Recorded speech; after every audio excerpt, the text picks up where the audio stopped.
परेशानियाँ दूर फरमाए, जो मकरूज़ हैं उनके कर्ज गैब से अदा हो जाए, जो बेरोज़गार हैं मौला इज़्ज़त वाला रोज़गार अता फरमाए, जो बारोज़गार हैं मौला रिज़्क़ में बरकत अता फरमाए, जो हज व ज़ियारत के मुश्ताक हैं मौला हज व ज़ियारत नसीब फरमाए, जो बे औलाद हैं मौला औलाद नरीना अता फरमाए, जो बाऔलाद हैं उनकी औलाद को नेक पाक और साले बनने की तौफ़ीक अता फरमाए।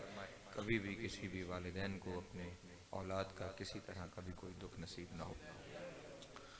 जितने बीमार हैं मौला सबको शिफाए कामिला वाइला नसीब फरमाए।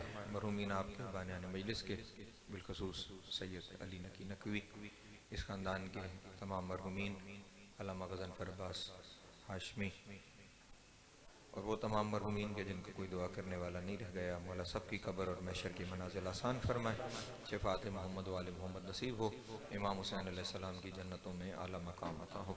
लाखों दुआओं की एक ही दुआ, वारिस ज़माना का ज़हूर जल्द हो जाए, हम मौला के नौकरों चाकरों में शुमार हों, इमाम की कुर्बत नसीब हो, दूरी नसीब ना हो, ख़ात्मा बिल खैर हो अक़ायद हक़्क़ा के साथ। अल्लाहुम्मा कुन लिवलिय्यि कल हुज्जत बिल हसन सलवातुका अलैहि व अला आबाइही फ़ी हाज़िहि साअति व फ़ी कुल्लि साअतिन मिन साअतिल लैलि वन नहार वलिय्यम व हाफ़िज़म व क़ाइदम व नासिरम व दलीलम व आइना हत्ता तुस्किनहु वर्ज़क़तहु व तुमत्तिअहु फ़ीहा तवीला। अल्लाहुम्मा सल्लि अला मुहम्मद व आलि मुहम्मद व अज्जिल फ़रजहुम व साहिल मख़रजहुम वहलुक अदूहुम मिनल जिन्नि वल इंसि मिनल अव्वलीन वल आख़िरीन या काशिफ़ल कर्बि अन वजहिल हुसैन अलैहिस्सलाम इक्शिफ़ कर्बी व कर्बल मोमिनीन बिहक़्क़ि अख़ीकल हुसैन अलैहिस्सलाम। ऐसी सलवात पढ़ें कि तमाम दुआएं मुस्तजाब हो जाए।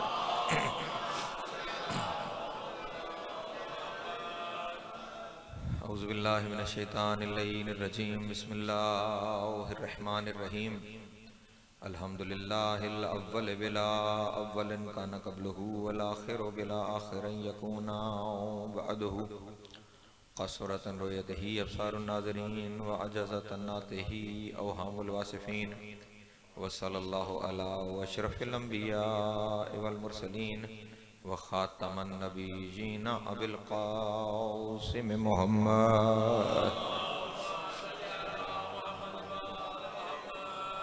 व आलिहि तय्यबीन ताहिरीन अल मअसूमीन शुरफ़ा अल्लज़ीना अज़हबल्लाहु अन्हुमुर रिज्सा व तह्हरहुम तत्हीरा।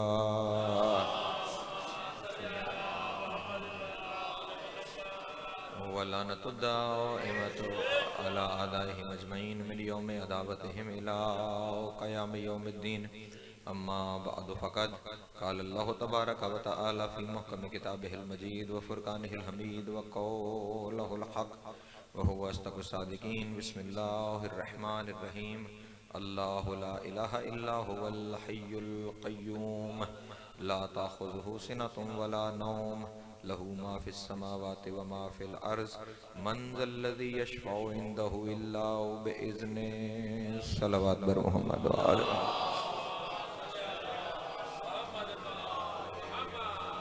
फिर भी एक दफ़ा मिल के आवाज़ बुलंद सलावत पढ़ना।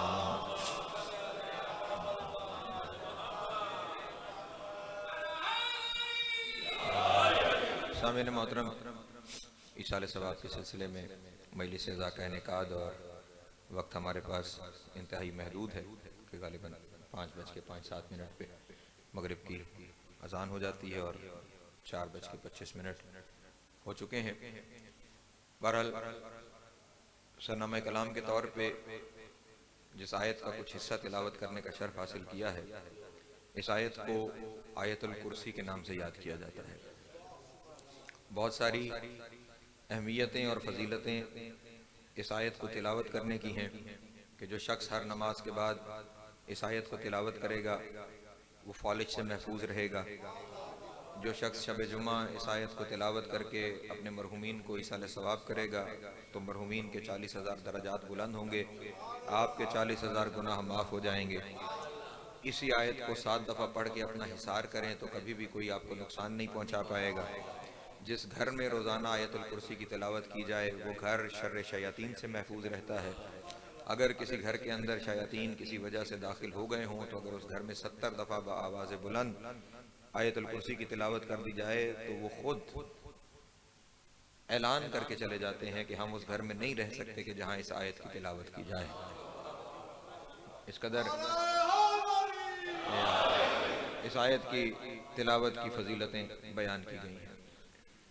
क्यों खुदावंद आलम इन आयात मुकद्दसा की तिलावत को मुख्तलिफ बहानों से चाहता है कि लोग इन आयतों की तिलावत करें, क्योंकि जब तिलावत करेंगे तो कभी तो पढ़ते हुए कोई ना कोई लफ्ज़ तो जहन में टकराएगा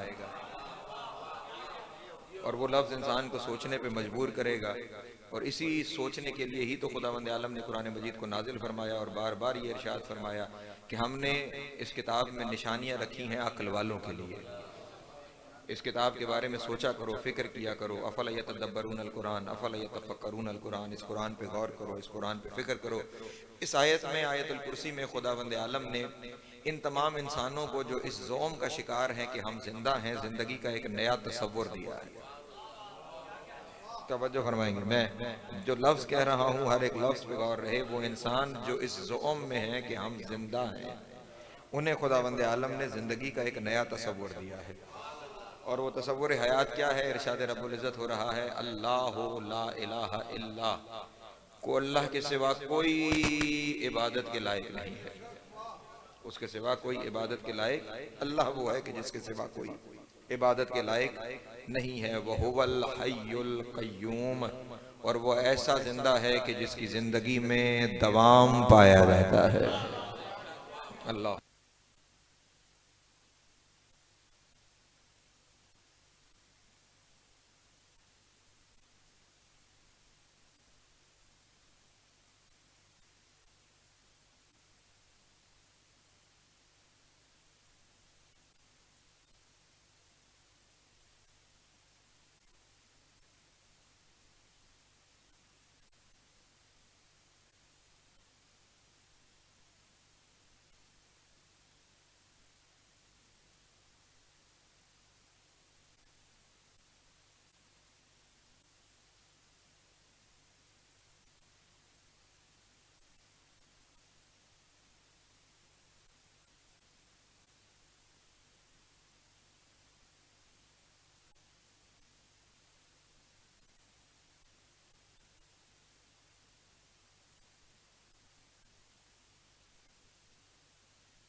हमारा सांस आना बंद हो जाएगा, वो तो जिस्मानियत का मोहताज ही नहीं है, उसका यहाँ तो सांस के आने जाने का मामला ही नहीं है, तो फिर वो कैसा जिंदा है? वो कैसा जिंदा है? इसका मतलब ये हुआ जिंदगी जिसे हम समझते हैं वो कुछ और है, और जिंदगी जिसे खुदा जिंदगी कहता है वो कुछ और है। हाँ हाँ, वरना जिसे हम जिंदगी कह रहे हैं ना, जो हमारे यहाँ जिंदगी है, इसके बारे में तो सूरह मुल्क में उसने इरशाद फरमा दिया था, तबारकल्लज़ी बियदिहिल मुल्क व हुवा अला कुल्लि शैइन क़दीरुल्लज़ी खलक़ल मौत वल हयात। अल्लाह वो है जिसने मौत और हयात को खल्क किया है। अल्लाह वो है कि जिसने मौत और हयात को खल्क फरमाया है, मौत और हयात को खल्क फरमाया है। इसका मतलब ये जो हयात मेरे और आपके पास है, ये तो एक तख्लीक है, ये तो एक मखलूक है, और हर मखलूक ने एक दिन खत्म हो जाना है। हर मखलूक ने एक दिन फना की जानिब सफर कर जाना है, खत्म कर जाना है। कुल्लु मन अलैहा फ़ान, हर चीज ने फना हो जाना है, हर मखलूक ने खत्म हो जाना है। तो इसका मतलब ये जिंदगी और ये मौत, जिसे हम जिंदगी और मौत समझते हैं, इस जिंदगी और मौत ने फना हो जाना है। फिर असल जिंदगी तो वो है जो उसकी जिंदगी है, असल हयात तो वो है जो उसकी हयात है, जो सांसों के आने जाने की मोहताज नहीं है। तो जो फरमाएंगे जो सांसों के आने जाने की मोहताज नहीं है, वो हयात क्या है जो सांसों के आने जाने की मोहताज नहीं है? अज़ीज़ान मोहतरम, उसने हमें ये हयात का तसव्वुर दिया है कि हयात उसे ना समझना कि सांस आ रही है तो हयात है, सांस चली गई तो ममात हो गई। नहीं, जब तक तुम लोगों के जहनों में मौजूद हो तुम जिंदा हो।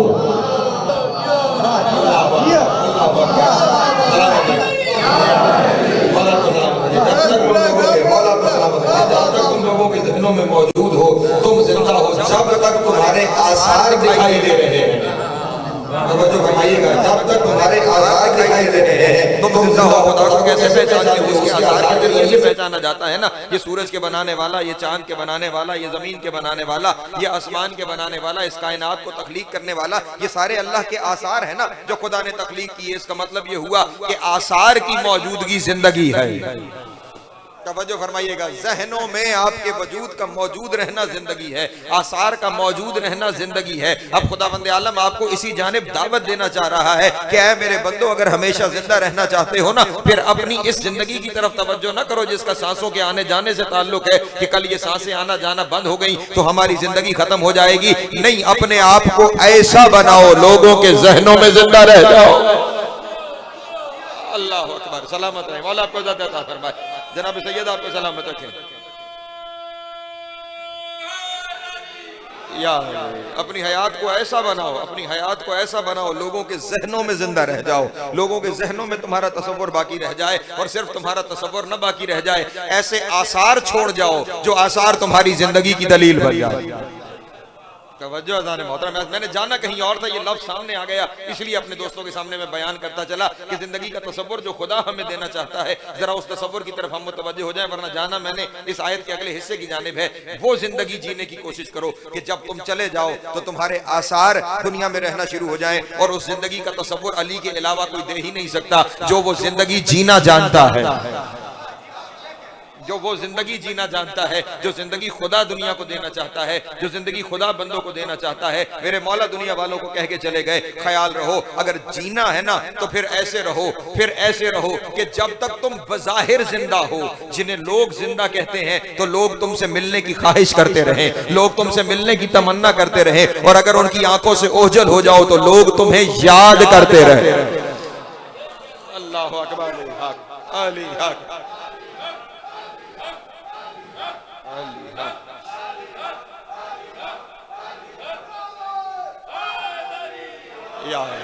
सलामत रहे, मौला आपको इज़्ज़त अता फरमाए। लोग लोग लोग तुम्हें याद करते रहे, लोगों के जहनों में तुम्हारा तसव्वुर जिंदा रहे। इसीलिए तो अज़ीज़ान मोहतरम देखे ना, इस अमाल का ताल्लुक किसके साथ है? क़िबला तशरीफ फरमा है, अमाल का ताल्लुक है जिंदगी के साथ। जिसे हम अपनी जिंदगी कहते हैं, अमाल का ताल्लुक इसी के साथ है ना।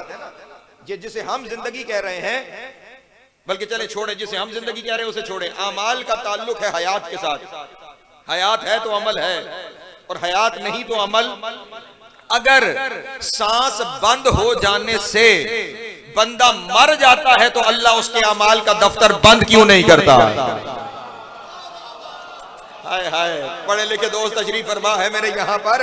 अगर बंदा सांस के बंद हो जाने से मर जाता है तो अल्लाह उसके अमाल का दफ्तर बंद क्यों नहीं करता? चलो जो मर जाते हैं उन्हें छोड़ते हैं, हम अपनी बात करते हैं। अगर मर ही गए तो फिर कब्र में लिटाकर या फुला इब्ने फुला इस्मा इफहम या फुला इब्ने फुला नहीं तवज्जो फरमा रहे।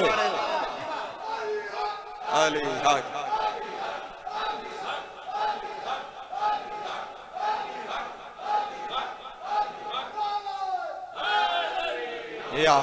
सलामत रहे, मौला आपको इज़्ज़त अता फरमाए। लिटा के कब्र में ये अमल किया जाता है। या फुला इब्ने फुला इस्मा इफहम, ए फुला फुला के बेटे सुन और समझ है। या लफ्ज़ मर गया तो सुनना कैसा, मर गया तो समझना कैसा? अगर सुन भी रहा है, समझ भी रहा है, और ये किसी मौलवी की दी हुई रिवायत नहीं है। हमें थोड़ी देर पहले जिक्र हो रहा था, सादिक का सच्चों ने कहा है, ये तलकीन सच्चों ने तालीम फरमाई है। तो जब सच्चे तालीम फरमा रहे हैं और सुनने समझने का मामला है तो इसका मतलब है अभी जिंदगी तमाम नहीं हुई। हाय हाय, अभी जिंदगी तमाम नहीं हुई, अभी जिंदगी में दवाम है, अभी जिंदगी सफर कर रही है, अभी जिंदगी आगे बढ़ रही है। सांसों के बंद हो जाने का नाम जिंदगी खत्म हो जाना नहीं है। मैंने कहा आसार वो छोड़ो, आसार वो छोड़ो कि उस जिंदगी के अंदर वो नामा अमाल का दफ्तर जिसे अल्लाह ने खुला रखा है, उस नामा अमाल के दफ्तर में वो सब कुछ लिखा जाता रहे जो तुम छोड़ के जा रहे हो। तवज्जो फरमाएंगे मेरे मोहतरम दोस्त, साले औलाद छोड़ के चले जाना खुद एक जिंदगी का दवाम है। तवज्जो मेरे मोहतरम दोस्त, औलाद साले छोड़ के चले जाना खुद एक जिंदगी का दवाम है। साले औलाद का छोड़ जाना खुद एक जिंदगी का दवाम है। यहाँ तक मैंने एक हदीस पढ़ी कि एक शख्स बज़ाहिर दुनिया से चला गया और उसका बच्चा, उसका बेटा, उसकी बेटी, उन्होंने कुरान मजीद को उठाया और कुरान मजीद को उठा के वो जैसे ही पढ़ते हैं बिस्मिल्लाहिर्रहमानिर्रहीम, खुदावंद आलम फरिश्तों से कहता है खबरदार अगर इससे कोई गलती भी हो चुकी है ना उसे माफ कर दो, क्योंकि जिसका बच्चा मुझे रहमान और रहीम कह रहा है मेरा जी नहीं चाहता कि मैं उसे अजाब में मुब्तला करने चला। अल्लाह अकबर, अल्लाह अकबर, सलामत।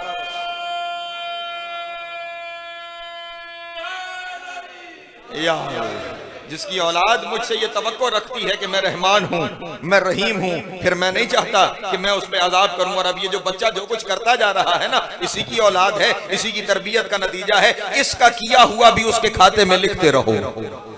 असर छोड़ के चले गए ना, असर साले औलाद की सूरत में असर छोड़ के चले गए। जो ये अच्छाई करता जा रहा है उस अच्छाई को करते इसको इसके नामा अमाल में लिखते चले जाओ। और अगर आप तरबियत वैसे न कर पाए कि जैसे तरबियत करने का हक था तो फिर माफ कीजिएगा, वहां पे बाद में जो कुछ गलत रास्ते पे जाता रहेगा वहां पे भी अगर उसमें कहीं आपको कोई नक्स है तो वो भी आपके खाते में लिखा जाता रहेगा। इसलिए कोशिश करें वो असर छोड़ के जाएं कि जो असर आपके अमाल नामा अमाल में तेजी का, बुलंदी दर्जात का सबब बनता चला जाए। कोई शख्स किसी एक मस्जिद में, किसी एक इमाम बारगाह में, अरे ज्यादा को छोड़िए सिर्फ एक ईंट लगा के चला जाए, तवज्जो फरमाएंगे मेरे मोहतरम दोस्त, किसी मस्जिद में, किसी इमाम बारगाह में एक ईंट लगा कर चला जाए तो जब तक वो मस्जिद बाकी रहेगी, जब तक नमाजी नमाज अदा करते रहेंगे, जब तक वहां पे खुदावंद आलम की इबादत होती रहेगी, जब तक वहां पे इबादत होती रहेगी, तब तक उस इबादत का सारा सिला आपके नामा अमाल में लिखा जाता रहेगा।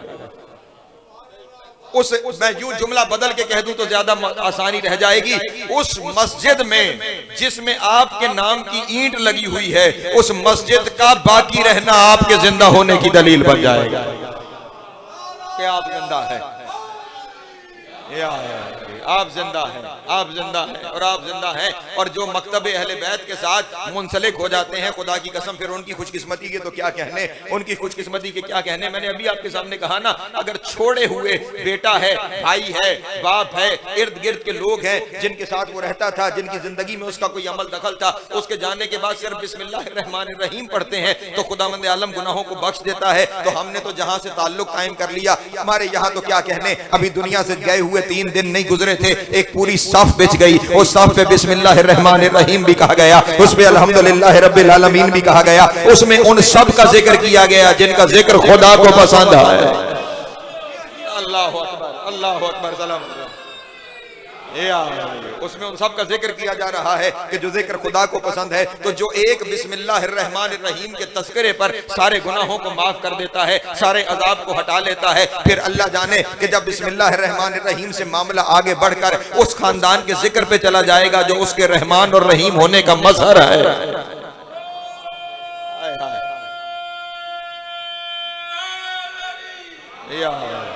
उसके रहमान और रहीम होने का मज़हर है, तो फिर कितना अजर मिल रहा होगा, कितना सवाब मिल रहा होगा। तो जिंदगी वहां भी मुसलसल है, जिंदगी इस मौत पे रुक नहीं रही है, जिंदगी का एक तसलसल है, जिंदगी चलती चली जा रही है। लेकिन वो जो इस जाहिरी मौत के बाद की जिंदगी है, उस जिंदगी को अच्छा बनाने के लिए थोड़ा काम यहाँ करके जाना पड़ेगा।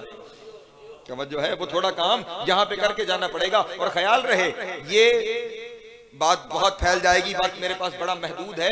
जिंदगी सिर्फ ये नहीं कि जो आपके पैदा होने के दिन से लेकर कब्र में जाने के दिन तक है। आपकी जिंदगी तब शुरू हो गई थी जब आलम अरवाह में आपकी रूह को तख्लीक किया गया था। अल्लाह अकबर, सलामत रहे, मौला इज्जत अता फरमाए।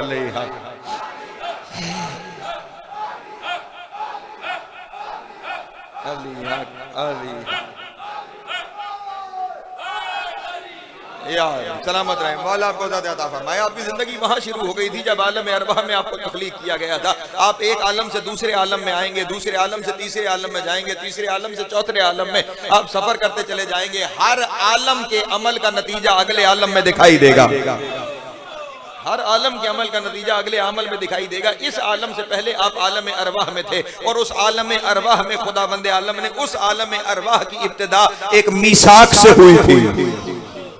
तवज्जो तवज्जो तवज्जो तवज्जो मेरे मोहतरम दोस्तों, उस आलम अरवाह की इब्तिदा एक मीसाक से हुई थी। खुदावंद आलम ने तमाम अरवाह को इकट्ठा किया था, बाकी नकवी की बात नहीं। कुरान मजीद में जाकर देख लीजिएगा, खुदावंद आलम ने इरशाद फरमाया, हमने तमाम अरवाह को सुल्ब आदम से निकाला। हमने तमाम अरवाह को सुल्ब आदम से निकाला और फिर तमाम अरवाह को इकट्ठा किया और फिर हमने उन तमाम अरवाह से अहद लिया। वो अहद क्या था? अहद खुदा की तौहीद का था, अहद मोहम्मद की रिसालत का था, अहद अली की विलायत का था। अल्लाह अकबर, अली हक,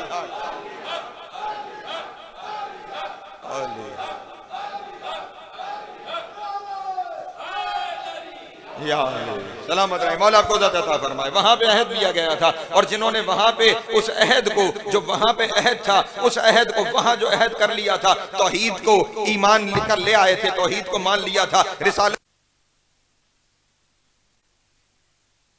अमल का, उस अकीदे का नतीजा ये मिलेगा कि यहाँ वो उस घर में आएंगे जिस घर में पहले से अली रहता।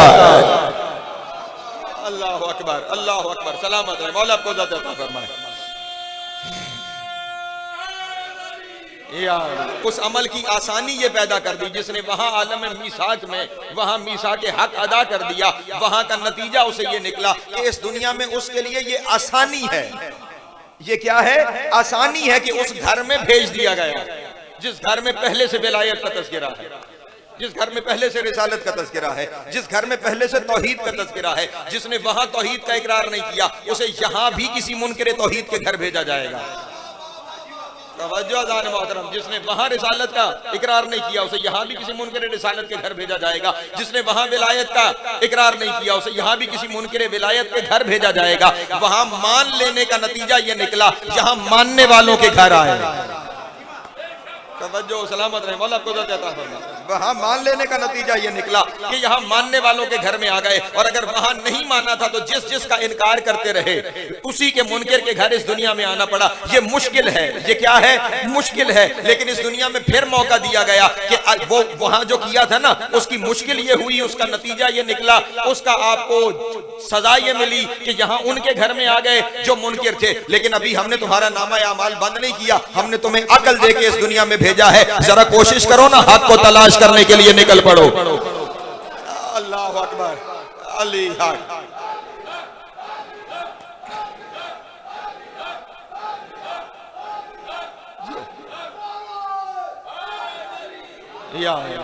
अब यहाँ पे ये तलाशे हक जहमत है अपनी जगह, तलाशे हक अपनी जगह जहमत है, कोशिश है। तलाशे हक करना आसान तो नहीं है ना, कोशिश करनी पड़ती है, जहमत करनी पड़ती है, रिसर्च करनी पड़ती है, फिर जाके इंसान हक को पाता है। लेकिन चलो तुमने जहमत की, तुमने कोशिश की, तुमने हक को पा लिया। अब जो हक को पा लोगे तो फिर अगले आलम में उसका नतीजा ये मिलेगा कि वो हक तुम्हारी कब्र में आ जाएगा। अल्लाह अकबर, अली हक,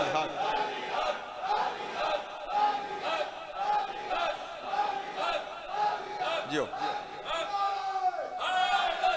या वो हक तुम्हारी कब्र में आ जाएगा, वो हक तुम्हारी जगह वहां सवालों का जवाब देने लगेगा। तवज्जो जाने मोहतरम, वो हक तुम्हारे लिए। और फिर मैंने कहा वो जिंदगी थी आलम अरवाह की जिंदगी, वहां से हम इस जिंदगी, वो लतीफ जिंदगी, ये कसीफ जिंदगी, उसके बाद हम यहाँ पे आ गए। यहाँ के बाद फिर एक लतीफ जिंदगी शुरू होनी है और वो जिंदगी कहाँ गुजारनी है। बस यहीं तक मैंने अपने दोस्तों को लेके आना था। बड़ी जल्दी से अपने बयान को समेटने की जानिब जाऊंगा। वहां जिंदगी जो हमने वहां किया उसका नतीजा यहां हमें मिला। अगर वहां माना था, यहां मानने वालों के घर आ गए। नहीं माना था, न मानने वालों के घर आ गए। फिर जहमत करनी पड़ी, फिर कोशिश करनी पड़ी, फिर बड़ी मुश्किल से उस जहमत और कोशिश से गुजरते हुए एक सलवात पढ़े बाबा बुलंद आलिम।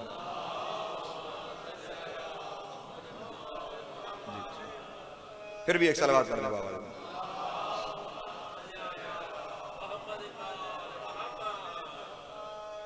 बात पहुंच रही है मेरे मोहतरम दोस्तों तक। वहां पे जो एक अमल था उसका नतीजा हमें यहाँ इस आलम में मिला। इस आलम में मिला कि हम आए वहां, जैसा वहां काम किया।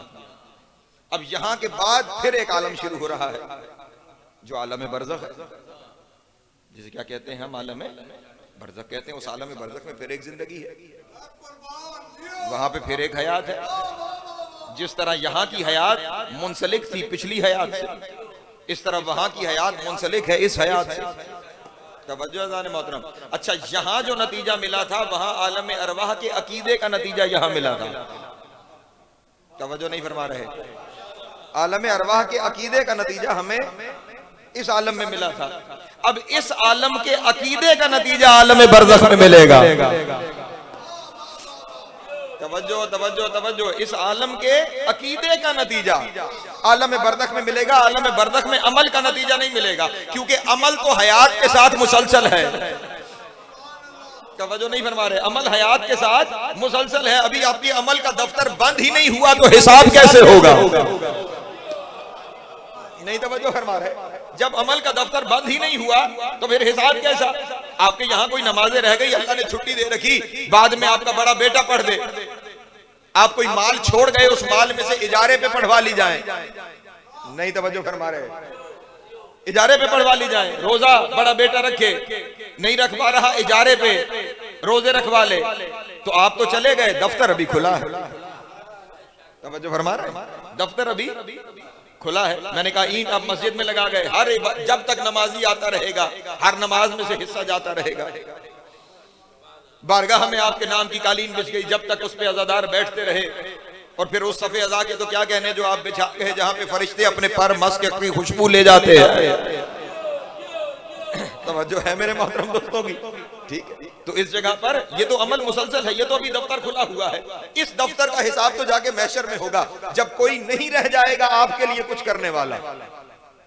जब सूर फूंक दिया जाएगा, सब खत्म हो जाएंगे, जब कोई नहीं रह जाएगा तो फिर दफ्तर बंद किया जाएगा और फिर वहां जाकर हिसाब किया जाएगा। लेकिन ये मैं अपने दोस्तों के सामने अर्ज करता चलूं, जो बात मेरे सामने आ गई, जिसने हुसैन के घर में हिस्सा डाल लिया ना, दुनिया खत्म हो जाने के बाद भी उसका दफ्तर बंद नहीं होगा।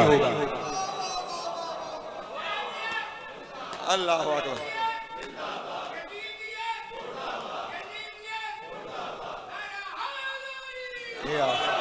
नकीब साहब दुआ चाहूंगा यहाँ पे, जिसने हुसैन के घर में, जिसे इमाम बारगाह आप कहते हैं, जिसने जहां जहां हुसैन, बल्कि सिर्फ बारगाह नहीं, जहां जहां हुसैन का तज़किरा होता है, जिसका वहां हिस्सा शामिल हो गया, दुनिया खत्म हो जाने पर भी उसका दफ्तर नहीं बंद होगा। और जब दफ्तर नहीं बंद होगा फिर उसका हिसाब नहीं होगा। ये मैं क्यों कह रहा हूं कि उसका दफ्तर बंद नहीं होगा? मैंने कहा दफ्तर उन चीजों का बंद हो जाएगा जो खत्म हो जाएंगी। आपकी नस्ल थी, खत्म हो गई, सूरज फूंक दिया गया, कायनात खत्म, दफ्तर बंद। आपने कुआं खोदा था, जमीन खत्म, दफ्तर बंद। तो जो है, आपने किसी और अच्छी जगह पे कोई काम किया था, दुनिया खत्म, दफ्तर बंद। लेकिन जहां जहां हुसैन का तज़किरा होता है ना, इस बारे में मेरे मासूम का इरशाद है, कयामत का ज़ल्ज़ला आने से पहले जहां जहां हुसैन का जिक्र होता है उस जमीन को उठा लिया जाएगा। हाय हाय हाय हाय, अल्लाह अकबर। उस जमीन को उठा लिया जाएगा, उसे फना नहीं है, उसे फना नहीं है, उसे उठा लिया जाएगा। और इतनी बुलंदी पे खुदावंद आलम उसे ले जाएगा कि जन्नत में बैठने वाले जिक्र हुसैन होने वाली जगहों को सितारों की तरह देखेंगे। हाय हाय, अल्लाह अकबर, अल्लाह अकबर। लब्बैक या हुसैन,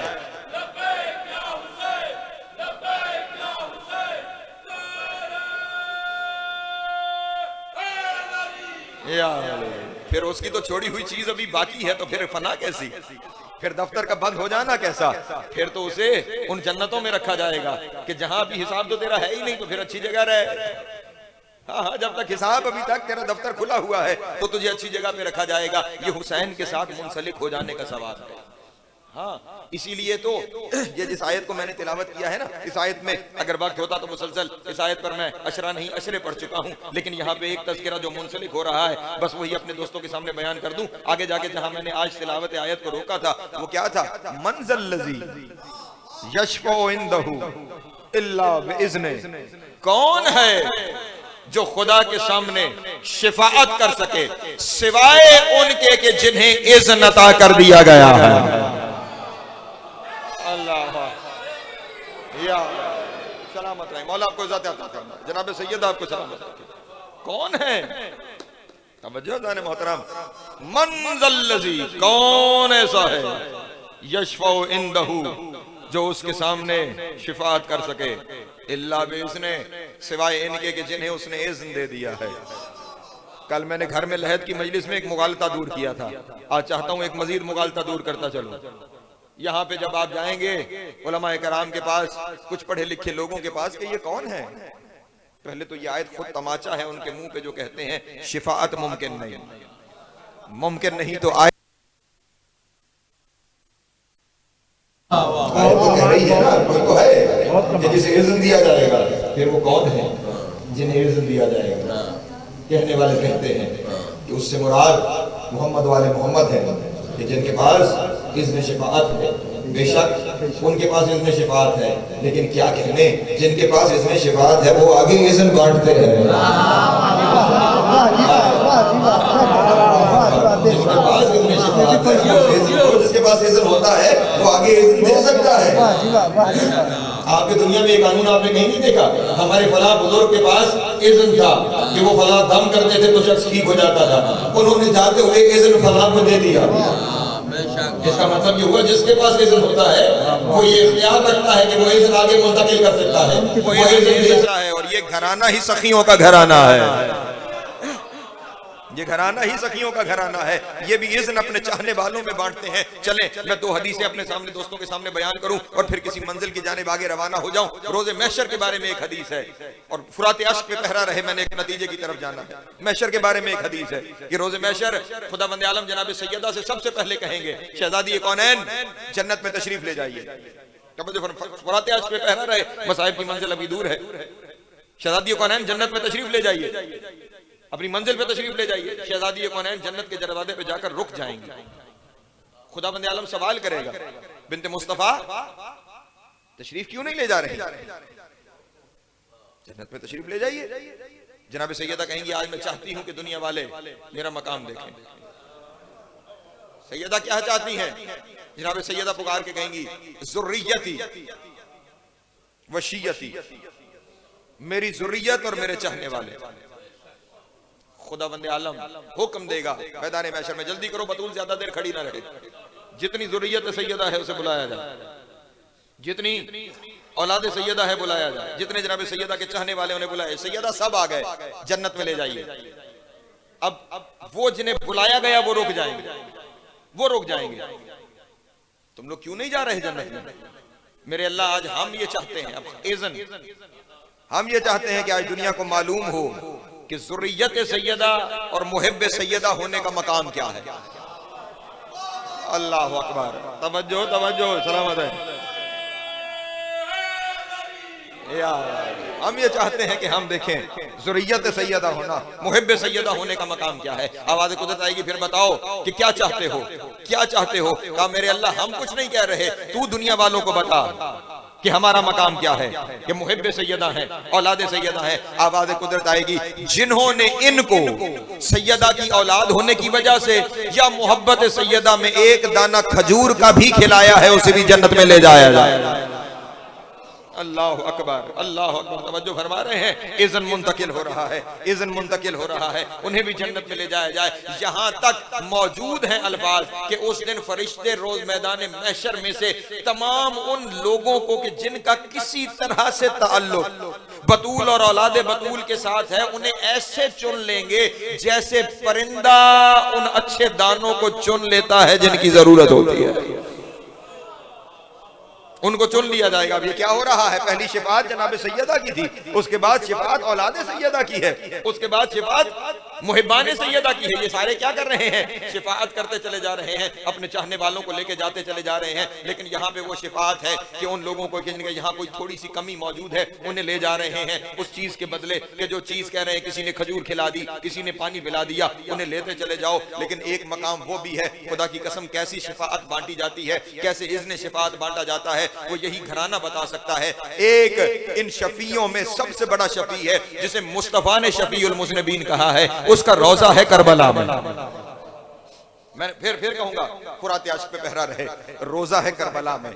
अल्लाह अकबर। रोजा है करबला में, और उस करबला की ज़ियारत के सवाब के ऊपर मैं आपके सामने कई मजालिस पढ़ चुका। कितने सवाब लिखे हुए हैं। जिसने ज़ियारत हुसैन कर ली जाकर, खुदावंद आलम उसके पिछले गुनाह भी माफ कर देता है, खुदावंद आलम उसके अगले गुनाह भी माफ कर देता है। और सिर्फ उसके गुनाह नहीं माफ कर देता, मैं अपने लफ्ज़ों नहीं हरफों की जमानत दे रहा हूँ। यहाँ तक रिवायत मैंने पढ़ी है कि इमाम सादिक ने इरशाद फरमाया, खुदावंद आलम ज़ाहिर हुसैन को रोज़े महशर ये इख्तियार देगा कि वो अपनी मर्जी के 80 बंदों को जन्नत ले जाए।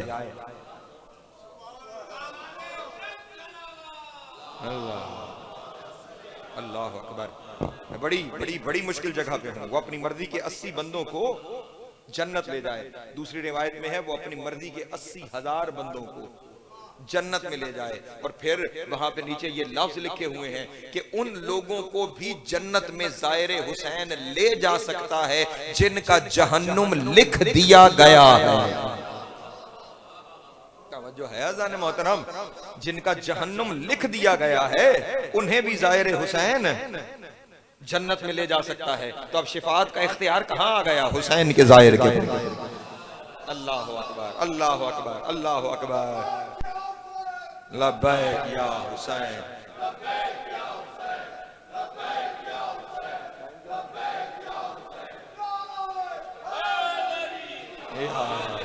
वो ज़ाहिर हुसैन ले जाएगा। और वो फिर जो वो तो चले जन्नत की बात है ना, मैं बस एक बात मुकम्मल करूं। ये जो आलम बरज़ख है ना, ये जो आलम बरज़ख है, क्या कहने हुसैन इब्ने अली के करम के, क्या कहने हुसैन इब्ने अली के एहसान के, कि जो हुसैन के साथ वाबस्ता हो जाता है, जो हुसैन की अज़ादारी करता है, उसका मामला बड़ा अजीब है, उसका मामला बड़ा अजीब है। अज़ान मोहतरम, बस यही वाक़यात होते हैं कि जो ईमान में ताज़गी का सबब बनते हैं। बंगाल का एक मोमिन था, तवज्जो है आप हज़रात की।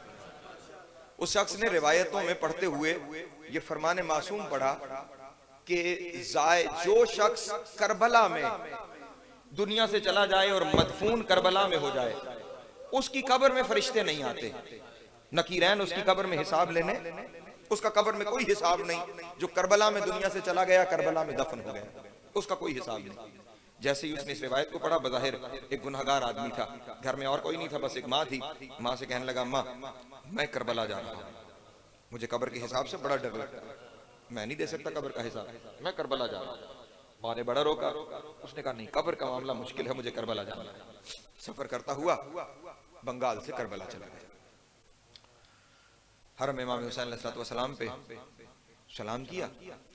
मगरिब के करीब मौला अपने हरम के खादिम के ख्वाब में आए। उस जमाने में हरम शाम में बंद कर दिया जाता था। इमाम अलैहिस्सलातु वस्सलाम ने उस खादिम को हुक्म दिया कि सब लोगों को भेज देना, ये हरम में रहे, ये हरम से ना जाए, रात हरम में गुजारे। लीजिए, खादिम ने कह दिया कि हुक्म मौला है, तू रात को यहाँ पे रह। अब क्या है, क्योंकि खादिम रहा था तो वो मान तो उसने लिया, लेकिन अभी सोचता रहा कि पता नहीं मौला ने कहा भी है या नहीं कहा, मुझे यहाँ क्यों रोक लिया गया। बहरहाल रात गुजरती चली गई। जैसे जैसे रात गुजरती चली गई, अब क्योंकि मौला के पास बैठा हुआ था, मौला से गुफ्तगू कर रहा था कि मौला, वतन छोड़ के आपके हुजूर आ इसलिए गया हूँ कि मैंने ये आपकी औलाद की बताई हुई रिवायात में ये बात पढ़ी है कि यहाँ पे अगर कोई दुनिया से चला जाए और मदफून हो जाए तो फिर उसकी कब्र में नकीरैन नहीं आते। इसलिए मैं यहाँ आ गया कि मैं वो हिसाब देने का हौसला नहीं रखता कि मैं नकीरैन के सामने हिसाब दे सकूँ। इसलिए मौला मैं यहाँ पे आ गया। बातें करते करते उसकी आंख लग गई। तवज्जो फरमाइएगा, आंख लग गई। आलम ख्वाब में वो कहता है कि मैंने देखा कि इमाम हुसैन अलैहिस्सलाम की हरम की दीवारों से ऊंट उतर रहे हैं। तवज्जो फरमाइएगा, इमाम के हरम की दीवारों से ऊंट उतर रहे हैं। दीवारें हरम की जितनी आज मौजूद है, हमेशा से बैरूनी दीवारें इसी तरह बुलंद रही हैं। ऊंट उतर रहे हैं। हर ऊंट पर 2 संदूक लदे हुए हैं। सैकड़ों की तादाद में, हजारों की तादाद में वो ऊंट उतर। वो कहता है मैं अपनी जगह से उठा, परेशान तो नहीं है ना पकड़ा। वो कहता है उठा, मैं चलते हुए उन ऊँटों के करीब गया और मैं जो संदूक खोल के देखता हूँ, हर संदूक में एक मैयत है, हर संदूक में एक जनाजा है, हर संदूक में एक मैयत रखी हुई है। एक बंद किया, दूसरा, तीसरा, चौथा, जितने संदूक देखता हूँ सब में मैयत है। कहता मैं हैरान परेशान होकर फिर जरी के पास आके बैठा और मैंने कहा आका मौला, ये मैयतें इतनी कहाँ से आ रही हैं, ये मैयतें इतनी कहाँ से आ रही। कहते हैं उस वक्त मेरे मौला ने मुझे ज़ियारत करवाई और मौला ने फरमाया सुन, हमारा जो मुहिब दुनिया में जहाँ भी चला जाता है ना, जो हमारा आज़ादार है, हम फरिश्तों से कहते हैं उसे मेरे पास ले आओ। अल्लाह अकबर, अल्लाह अकबर। तवज्जो, मौला आपको सलामत रखे, मौला आपको सलामत रखे। चाहे वो जिंदगी में इस चीज की वसीयत कर सका या नहीं कर सका कि मुझे करबला ले जाना, मुझे नजफ ले जाना, नहीं, हमारा चाहने वाला, हमारा अज़ादार जहां दुनिया में चला जाए हम ये वसीयत करते हैं, हमारी तरफ से ये हुक्म है कि उसकी जनाजे को यहाँ ले आओ, उसे यहाँ पहुंचा दिया जाता है। ये सारे हमारे चाहने वाले हैं, जो ये चाहते हैं ना, मोहब्बत करते हैं, हमारी अज़ादारी करते हैं, हम उन्हें यहाँ पे बुला लेते हैं। वो कहीं भी दफन हो जाए हम उन्हें यहाँ बुला लेते हैं। जब यहाँ आ जाते हैं तो फिर यहाँ हिसाब नहीं, बस अता होती है, यहाँ सिर्फ अता होती है जब आ ही यहाँ गए हैं। इसलिए तू बेशक बेफिक्र हो के अपने वतन वापस चला जा, जाके अपने माँ की खिदमत कर। जब तू दुनिया से जाएगा ना, हम तुझे यहाँ ले आएंगे। अल्लाह अकबर, हम अपनी मोहब्बत के सिले में हम तुझे यहाँ ले आएंगे, तू यहाँ आ जाएगा, तू हमारे पास पहुंच जाएगा। परेशान होने की जरूरत नहीं, जा वतन में जा और जाकर अपनी माँ की खिदमत कर। और हाँ, चला जा, वहां पे बंगाल में हुकूमत है आसिफ उद्दौला की, क्या कहने के जिस हाकिम को हुसैन जानते हो, अल्लाह अकबर, जा, आसिफ उद्दौला की हुकूमत है, उसके पास चले जाना और आसिफ उद्दौला को कहना कि हुसैन कह रहा है कि फलां जागीर मैंने अपने इस चाहने वाले के नाम कर दी, इसे दे दो। तवज्जो तवज्जो अज़ान मोहतरम, बस दलील देके मैंने समेट लिया अपना बयान। फलां जागीर मैंने इस चाहने वाले के नाम कर दी, वो जागीर इसे दे दो। ये आलम ख्वाब में मौला को कहता है, मौला मैं चला जाऊंगा, आसिफ उद्दौला को कह भी दूंगा, इतना बड़ा बादशाह है, वो कहाँ मेरी बात को मानेगा। कोई तो मेरे पास दलील हो कि आपने कहा है कि फलां जागीर इसके नाम कर दी जाए। वो कहता है ख्वाब में मौला ने मुझे एक दोशाला दिया, एक चादर, एक दोशाला मौला ने मुझे दिया, और कहता है जैसे ही वो दोशाला मुझसे मस हुआ, मेरी आंख खुली, तो मैं आलम ख्वाब से निकलकर वापस आलम हकीकत में आया, तो दोशाला मेरे हाथ में था। अल्लाह अकबर, अल्लाह अकबर। लेकिन आगे आगे हुसैन की करीमी सुनिएगा, वो दोशाला मेरे हाथ में था, कहता है वो मैं दोशाला लेके बंगाल वापस आ गया। जब मैं वतन वापस पहुंचा, मैं किसी तरह रास्ता बनाते हुए आसिफ उद्दौला के पास पहुंचा, और मैंने जाके आसिफ उद्दौला को कहा कि इमाम हुसैन अलैहिस्सलाम ने फरमाया है कि फलां जागीर मुझे दे दी जाए। आसिफ उद्दौला ने कहा, इमाम ने इतनी सी जागीर कही, मैं पूरी सल्तनत तेरे नाम करूं, हुसैन तो कहे,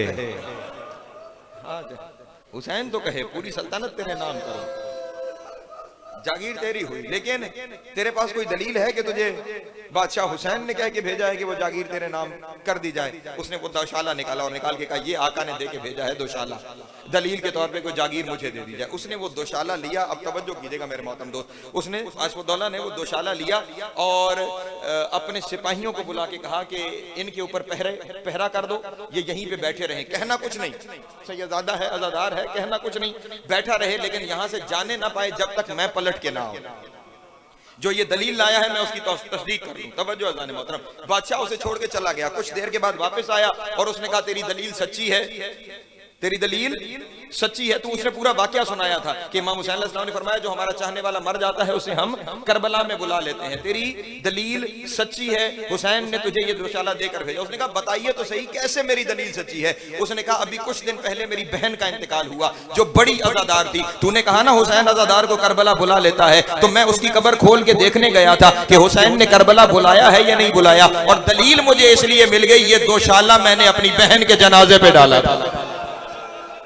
अल्लाह अकबर, अल्लाह अकबर, अजरुकुम अल्लाह, अजरुकुम अल्लाह। ये दोशाला मैंने अपनी बहन के जनाजे पे डाला था। हुसैन ने वही मेरी बहन का दोशाला मुझे देकर ये भी खबर कर दी कि तेरी बहन को मैंने बुला लिया। और अपने हर चाहने वाले को भी हुसैन करबला में बुला लिया करते। अज़ान मोहतरम, इस बहन के दोशाले से मुझे हुसैन की बहन की चादर याद आ गई। अजरुकुम अल्लाह, अजरुकुम अल्लाह, अजरुकुम अल्लाह। मौला आपकी हाय का इस दोशाले से, इस चादर से मुझे हुसैन की बहन की चादर याद आ गई। वो चादर जो चादर ततहीर थी, चादर जो चादर ततहीर थी, और करबला में ऐसी छीनी गई कि सिर्फ छीनी नहीं, सर जख्मी हो गया। अजरुकुम अल्लाह, अजरुकुम अल्लाह। वो करीम हुसैन जो दुनिया को बख्शवाने आया था, जो अपने बंदों पे इतना मेहरबान है, दुनिया ने उस हुसैन के साथ जुल्म ये किया कि उस हुसैन के टुकड़े किए गए, उस हुसैन का लाशा करबला के बन में तकसीम किया। अजरुकुम अल्लाह। वक्त मेरे पास बहुत महदूद रह गया, बस एक रिवायत अगर बयान कर दूं तो वो रिवायत ही मेरे और आपकी बख्शिश के लिए भी, जिन मरहूमीन की बुलंदी दर्जात के लिए बख्शिश की मजलिस है, उनकी बुलंदी दर्जात के लिए काफ़ी हो जाएगी। अभी अयाम फातिमिया गुजरे हैं ना, इन अयाम फातिमिया में आपने अक्सर ये रिवायत सुनी होगी कि जब रसूल की बेटी को कफन पहना दिया गया, जनाजा घर में तैयार था और जनाजा उठाने से पहले अली ने अपने बच्चों से कहा, जिसने माँ से मिलना है वो मिले। अजरो जिसने माँ से मिलना है वो मिले। जनाब ज़ैनब भी आ गई, जनाब उम्मे कुलसूम भी आ गई, इमाम हसन भी आ गए। बच्चे माँ के जनाजे पे गिर के माँ के अलविदा कर रहे थे, माँ पे रो रहे थे। अल्लाह अकबर। और वो बच्चे कितना रो रहे होंगे जिनके सामने उनकी माँ को मारा गया होगा।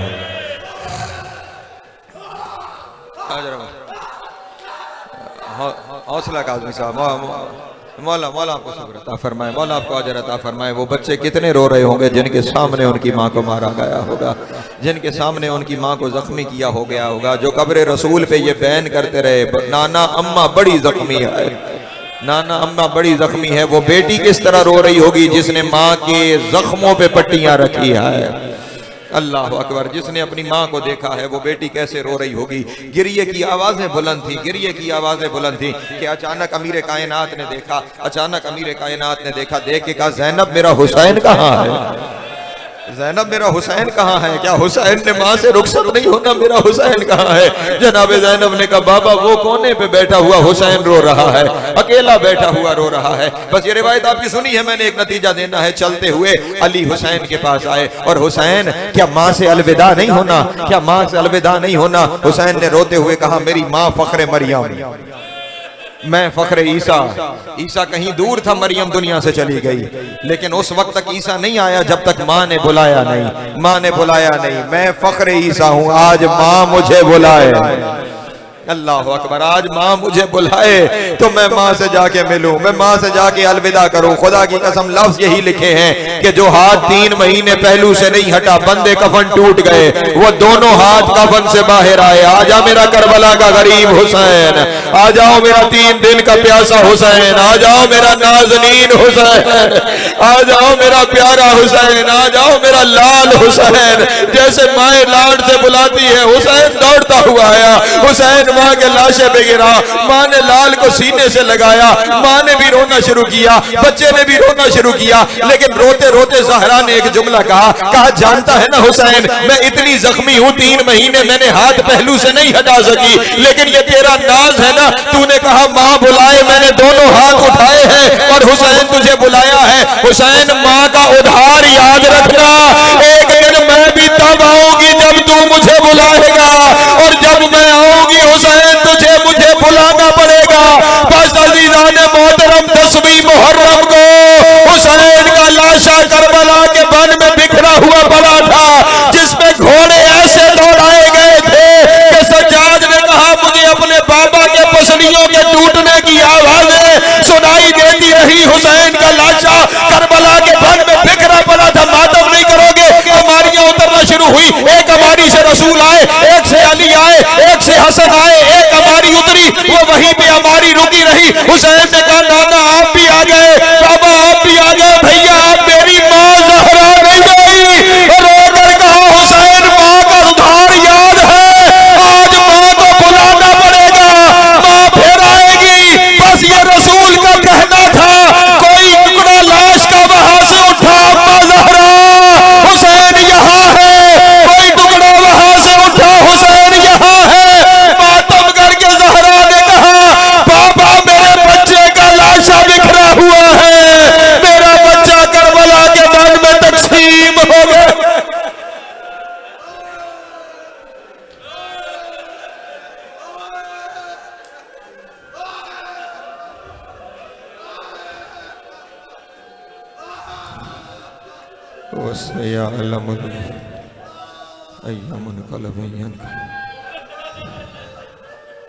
हमारी इस इबादत को कबूल फरमा। अली नगी नकवी के दर्जात बुलंद फरमा, मगज़न फरमास्ताशी के दर्जात बुलंद फरमा, तमाम मरहूमीन की मग़फ़िरत फरमा, इस गम के हकीकी वारिस का ज़हूर जल्द फरमा। वो आए हुसैन पे होने वाले हर जुल्म का बदला ले सके, वो आए जहरा पे होने वाले हर अल्लाहुम्मा कुन ले वली कल हुज्जत हसन सल्लल्लाहु फी हाज़िहि साअत व फी कुल्ली साअत वलिय्यम व हाफ़िज़न आइना हत्ता तस्किन तेहुया तबी कैफ़ा बास अल्लाहुम्मा सल्लि रब्बना